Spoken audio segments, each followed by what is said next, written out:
বিসমিল্লাহির রহমানির রহিম। হে সমস্ত জগতের মানুষ, আমি আপনাদের সামনে একটি আলোচনা নিয়ে হাজির হলাম। সেই আলোচনাটি হলো, মানুষে বিভিন্ন রকম ইবাদত করে যে আমরা যদি পৃথিবীতে যা কিছু করব, যা কিছু আমল করব, যা কিছু আল্লাহর সাধনা করব, এখন দেখা গেছে যদি এই সাধনাগুলো আল্লাহর মনোনীতভাবে না হয়, দেখা গেছে বিভিন্ন ইবাদত বা বিভিন্ন কোনো আলোচনা শুনি কিন্তু আমরা সেই আমলগুলো করার চেষ্টা করি। সেই আমলগুলো যখন করার চেষ্টা করি, কিন্তু দেখা যায় যে উদ্দেশ্যে করি, যে দুনিয়াতে যদি আমরা ফল লাভ করতে পারি, দুনিয়াতে যদি আমরা আমার দেহে আমার চেহারার মধ্যে নূর চমকাইতে চেষ্টা করি, যে দুনিয়াতে যদি আমি আলোকিত হই, তাহলে আখেরাতে আমি আলোকিত থাকতে পারবো। এখন আল্লাহর যে ইবাদত করি, সেই ইবাদত কবুল হচ্ছে কিনা তাও জানি না, এবং আমাদের ইবাদত আল্লাহ গ্রহণ করছে কিনা তাও জানি না। অন্ধের মতো শুধু করে যাচ্ছি।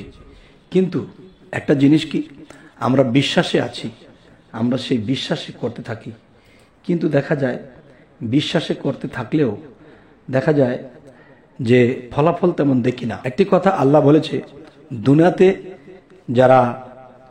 দুনিয়াতে যারা আলোকিত, দুনিয়াতে যারা সম্মানী, আখেরাতেও তারা সম্মানী।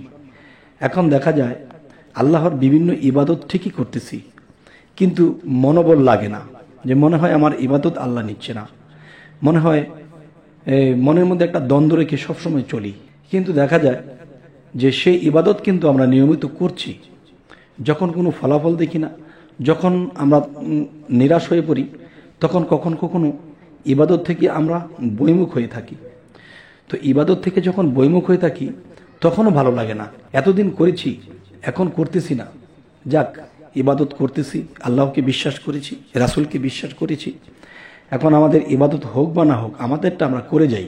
এ হলো একটা বিষয়। কিন্তু তারপরেও মনের মধ্যে একটা দ্বন্দ্ব কাজ করে, যে আসলে কি আমরা ঠিকভাবে করতে পারছি, বা আল্লাহ কি কবুল করতেছে।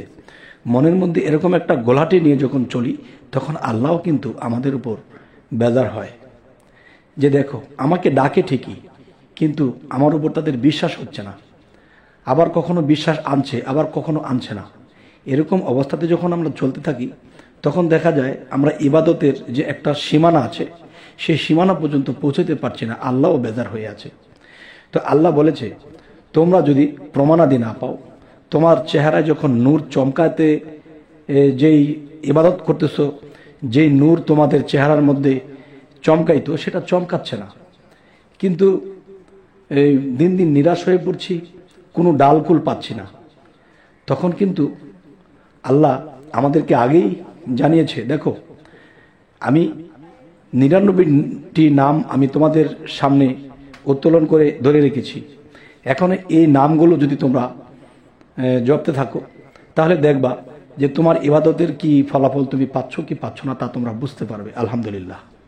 তবে সেই নামটি আপনাদের সামনে তুলে ধরব। যেমন প্রত্যেক নামাজের পরে মোনাজাতের আগে আমরা এই নামটি জপনা করব। সেই নামটি হলো ইয়া মাজেদু, ইয়া মাজেদু। এই নামটি যখন আমরা প্রত্যেক নামাজের পরে 111 বার করে, বা 121 বার হতে পারে, 141 বার হতে পারে, এই বেজর করে যখন আমরা নামাজের পরে মোনাজাতের আগে যখন জপনা করব, তখন দেখবেন 41 দিন এটা করে দেখবেন, তখন দেখবেন আল্লাহর ফজলে, আল্লাহর দয়ায় এবং আল্লাহর এই ইয়া মাজেদু নামের গুণে, তখন আপনি দেখতে পাবেন কি, যে আপনার চেহারায় আস্তে আস্তে নূর জাগতেছে। সুবহানাল্লাহ, সুবহানাল্লাহ। কিন্তু আল্লাহর ইবাদত ঠিকই করেছি, আল্লাহ কিন্তু ইবাদত ঠিকই নিচ্ছে, কিন্তু আল্লাহর যে কিছু কিছু নাম আছে, সেই নামগুলো যখন আমরা পাশাপাশি জপনা করব, তখন কি হয় দেখেন, আপনি একটা তরকারি পাক করেছেন, মশলা দেননি, তরকারিটি কিন্তু সুস্বাদু হয়নি, কিংবা আমি মশলা দিয়েছি কিন্তু তরকারির মধ্যে লবণ দেইনি, তখন কিন্তু দেখা গেছে সেই তরকারিটা আমাদের কাছে সুস্বাদু হয়নি বা খাবার যোগ্য হয়নি।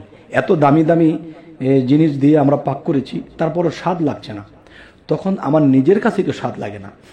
যখন আল্লাহর ইবাদতের পাশাপাশি আমরা ইয়া মাজেদু, ইয়া মাজেদু এই নামটি জপনা করব, তখন আল্লাহ সেই ইবাদতকে টেস্ট করে দেবে, স্বাদ করে দেবে। এবং সেই ইবাদত যখন করব তখন পৃথিবীতে বহু খারাপ মিথ্যা প্রবঞ্চনা থেকে আমরা দূরে থাকতে পারবো এবং দিন দিন আমি বিভিন্ন খারাপ থেকে যখন আলাদা হয়ে যাব তখন কি হবে, চেহারার মধ্যে সেই নূর ঝলকাতে থাকবে। সুবহানাল্লাহ, সুবহানাল্লাহ। যখন সেই নূর চমকিতে থাকবে, দুনিয়াতে যদি আমার চেহারার মধ্যে, আমার আত্মার মধ্যে, আমার শরীরের মধ্যে নূর জিনিসটাকে আমরা চমকিয়ে দেখতে পারি এবং এই নূর জাগিয়ে আমরা যেতে পারি, তখন আল্লাহ কি বলেছে, দুনিয়াতে যারা সম্মানী তারা আখেরাতে সম্মানী, দুনিয়াতে যারা আলোকিত তারা আখেরাতে আলোকিত, দুনিয়াতে যারা আমাকে খুশি করে গেল আমি আখেরাতে তাদের প্রতি খুশি থাকব। দুনিয়াতে যারা বিভিন্ন মাকলুকাতের কাছে, বিভিন্ন মানুষের কাছে যখন সম্মান লাভ করে যাবে, তারা আখেরাতের দিন তারা আমার কাছে সম্মানই থাকবে। তবে হে জগতবাসী, এই কথাগুলো কিন্তু আমরা ভাবি কিন্তু করি না, কিন্তু করি বিশ্বাস রাখি না। তবে ইয়া মাজেদু এই নামটি নামাজের পরে মোনাজাতের আগে তো করবই, এছাড়া আমরা যখনই মনে পড়বি তখনই আল্লাহর এই নামটি জপনা করব, ইয়া মাজিদু। তখন কি হবে, আপনার ভিতরে জ্ঞানের আলো হবে, আপনার শরীরে চোখে নাকে মুখে সেই নূর চমকাতে থাকবে। আর এই নূর নিয়ে যেদিন আমরা মৃত্যুবরণ করব, যেদিন আমাকে আবার জীবিত করা হবে, সেদিন ফেরেশতারা দেখবে যে আমাদের চেহারার মধ্যে নূর চমকাচ্ছে, আমাদের কথার থেকে নূর বের হচ্ছে এবং আমার আত্মা পরিষ্কার নূরের মতো ঝকঝক করতেছে। তখন ফেরেশতারাও সম্মান দেবে। আলহামদুলিল্লাহ, আলহামদুলিল্লাহ। হে জগতবাসী, এত সহজ সরল, এত সুন্দর পথ, এত সুন্দর সুযোগ সুবিধা আল্লাহ আমাদের জন্য রেখেছে, কিন্তু আমরা এগুলো করতেছি না। না করার ফলে আমাদের মন নষ্ট হয়ে যায়, আমাদের ইবাদত হয় কিনা, আমাদের কোনো কিছু ঠিক হচ্ছে কিনা, আমাদের ভিতরের দ্বন্দ্বে আমরাই এরকম কষ্ট পেয়ে চলি। কিন্তু আল্লাহও কষ্ট পায় যখন আল্লাহকে ডাকি, আল্লাহর প্রতি ঈমান আনি, আল্লাহকে ভালোবাসি। তখন কি হয়, তখন আল্লাহ বলে যে আমাকে ভালোবাসে, আমাকে বিশ্বাস করে, তারপরেও তাদের ভিতরে পরিষ্কার না। আর সেই পরিষ্কারটা করার জন্য ইয়া মাজিদু এই নামটি যখন জপি, যখন তখন মনে পড়ে, যখন জপি, তখন কি আল্লাহ খুশি হয়ে যায় এবং আল্লাহর নূর হইতে আমি সিফাতে সৃষ্টি, আল্লাহ জাতে নূর, আমরা সিফাতি নূর, সেই সিফাতি নূরটা অন্ধকার হয়ে আছে। আর সেই আল্লাহর জাত থেকে যখন সেই জাতি নূরটা আমাদের মধ্যে প্রয়োগ করে দেয়, তখন আমরা সেই আলোকিত হয়ে যাই। হে আল্লাহ, তুমি আমাদের তৌফিক দান করো। আমরা শুধু শুনেই গেলে হবে না এবং এই আমলগুলো আমাদের করতে হবে। তবে আমাদেরকে হে আল্লাহ তৌফিক দান করো। তবে হে জগতবাসী, আরও একটি কথা পাশাপাশি, আল্লাহকে দেখি না, আল্লাহকে দেখার নসিব সকলের হয় না। তবে আমরা এর পাশাপাশি যদি হযরত মুহাম্মদ সাল্লাল্লাহু আলাইহি সাল্লামের নামে যখন দরুদ পাঠ করব, তখন দ্রুত আল্লাহর কাছে পৌঁছায় যে তারা আমার পাশাপাশি আমার বন্ধুকে স্মরণ করছে, আমার বন্ধুর নামে দরুদ পড়ছে। আর আল্লাহ তখনই খুশি হয়ে যায় যে আল্লাহর বন্ধু যিনি, আল্লাহর শ্রেষ্ঠ বন্ধু যিনি, তিনি তো হযরত মুহাম্মদ সাল্লাল্লাহু আলাইহি সাল্লাম। তাকে যদি কেউ সেবা করে, এই সেবাটা আল্লাহ পায়। তাকে যদি কেউ সম্মান করে, এই সম্মানটাও আল্লাহ পায়।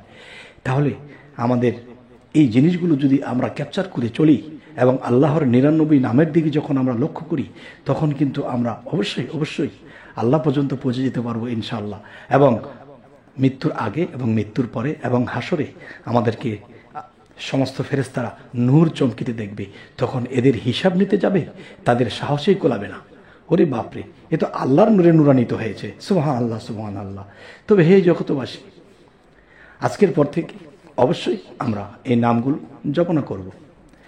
তো একদিন আমাদের জীবন আলোকিত, ধন্য হবে আমাদের জীবন। তবে হে জগতবাসী, আমাদের এই আলোচনা যদি আপনাদের ভালো লাগে তো অবশ্যই সাবস্ক্রাইব করে রাখুন এবং পরবর্তীতে যে আমরা যে আলোচনাটি নিয়ে আসব তা যেন আপনাদের কাছে সুন্দর পৌঁছে যায়। তো সকলেই ভালো থাকবেন। আল্লাহ হাফিজ।